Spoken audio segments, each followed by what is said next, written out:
הסיור שלנו מתחיל כאן, במרכז החסד הגדול. אתה רואה את שני החבר'ה החמודים שם שאורזים סלים? מחר, קשיש שגר כאן קרוב, יאכל בזכותם ארוחה חמה וטריה. אתה רואה את המשטח עם כל הילקוטים? אתה רואה את הילקוט האדום שם? בעוד שבועיים, ילדה שעולה לכיתה א' תלך איתו לבית ספר. פה זה מרכז העצמה לנשים. פנה לך לאיזה קפה? קבל! האולם הגדול!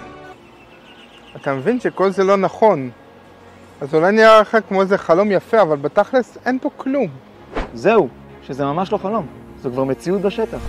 כבר היום, אנחנו כאן, בבית חב"ד באזור ניצה, מחלקים ילקוטים, מדי שבוע מחלקים מאות ארוחות, עורכים אירועים, מתפללים ולומדים ביחד, ובעיקר נמצאים כאן יום-יום, שעה-שעה, לאורך כל השנה, בשביל כל יהודי. אנחנו אורזים מזון למעוטי יכולת. תנורים ושמיכות, שיהיה לילדים בחורף חם. תיקים בתחילת השנה, שיהיה מאורגן ומסודר. יש פעילויות לילדים, יש פעילויות למבוגרים, יש פעילויות לזוגות. זה ממש סחף את כל האזור. פעם בשבוע יש שיעורי תפילה לנשים. היחידים שהצליחו לקרב אותי זה חב"ד. כל הדברים הטובים שקורים כיום, כעת מתקדמים במקום ממש קטן. כעת, ברוך השם, קיבלנו הזדמנות חד פעמית, להקים ממש כאן מבנה גדול ומכובד, שיגדיל באופן משמעותי את העשייה שלנו בכל האזור. בעזרת השם נבנית כאן מגדל אור ענק של תורה, של חסד, של זיכוי הרבים.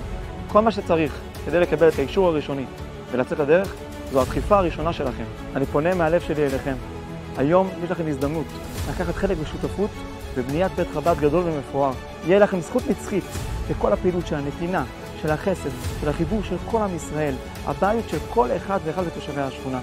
זכותכם להגשים ביחד את החלום.